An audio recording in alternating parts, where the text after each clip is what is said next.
What's going on, Imperials? 3 years ago, nobody outside of hardcore fans even knew what a Guardian of the Galaxy was. But then it became one of the jewels of the MCU's Phase 2. And now this is the second feature film with these characters, before we even got our first Wonder Woman movie.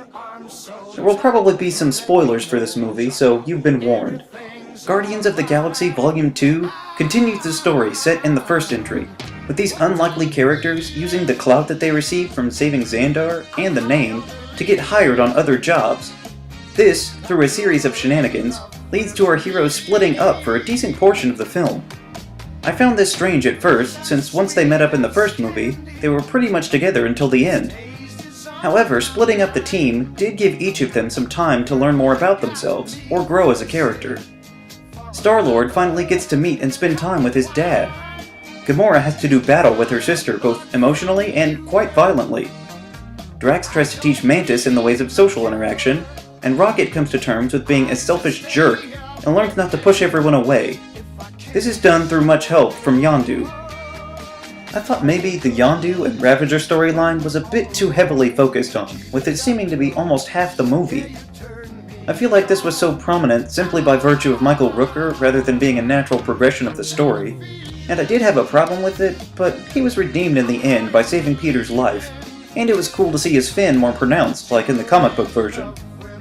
Plus, that just means there will be more room in the next installment for something else. And in the end, it was a helpful way to teach Rocket not to be so self-centered, and to let others get close to him. I did find Nebula becoming the leader of the Ravagers to be a bit refreshing, but that may just be because I'm a big fan of Karen Gillan. And I truly did like what they did with the relationship between her and Gamora, both being bitter rivals, but at times, caring sisters. It has me interested to see how this will develop in the future, and how far Nebula may find herself begrudgingly allying with her sister. When I heard that Peter's dad was going to be Ego, the Living Planet, I wasn't sure how, especially being played by Kurt Russell. But they did it in a way that made sense, even if his whole plan and motivation kind of occurred sporadically. It was interesting to see Peter use some of his celestial powers, and quite gratifying when he decides to give them up to be like everyone else, so that he can be with the people that he loves. Mantis is a fine new addition to the cast. She's been a continual mainstay of the Guardians in the comics, so it's nice to see her getting her big screen appearance. The progression of the story was quite organic in how they brought Mantis into the fold of the team, and I look forward to seeing her future contributions. I was thrilled to see a demonstration of her true power when she forced Ego to sleep amidst a rampage. Well, we've danced around the topic long enough. One of the most universally adored parts of this movie was undoubtedly Baby Groot. He was such a huge hit at the very end of the last movie that the powers that be made a very wise decision to give the people what they want, and have an entire movie of the cute little Groot. I found the reversal of roles interesting, with the rest of the Guardians now having to protect Groot. With him being a teenage Groot during the credits, it's safe to assume that we'll have the full-grown version when next we see him. But that's okay, because we all love that version too. Sylvester Stallone is in this movie. I don't even know his character's name, but I know that he, along with a group of others shown in the credits, are supposed to be the original Guardians of the Galaxy, the group that started in the 70s that had Yondu as one of its members. The end credits scene that blew me away was when the spurned golden people of the Sovereign devised a new plan to take out the Guardians of the Galaxy in a giant metal cocoon, stating that it was the future of their genetics and their race, calling it Adam. This was incredibly cool, letting everyone know that Adam Warlock, a prime component of not only the Guardians, but Thanos' storyline, would be arriving in the next entry.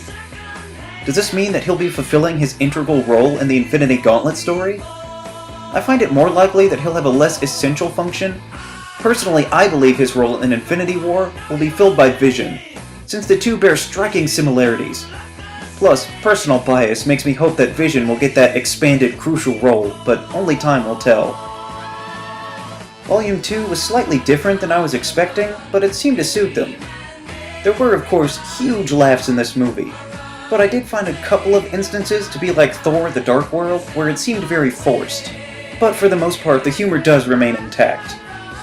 The movie as a whole did feel a bit smaller, but that allowed them to focus on building the characters after the first movie fully established them. I for one look forward to what they may have in store for Volume 3, not to mention their reported role in Infinity War, as I know it will be another quality entry in these self-aware, rock-and-roll space adventures. That's my take on Guardians of the Galaxy Volume 2. If you haven't seen the Guardians' new movie, I suggest you do yourself a favor and do it now. If you have, let me know your thoughts down in the comments below. Also, be sure to leave a like, share this video, and subscribe so that you too can become an Imperial today.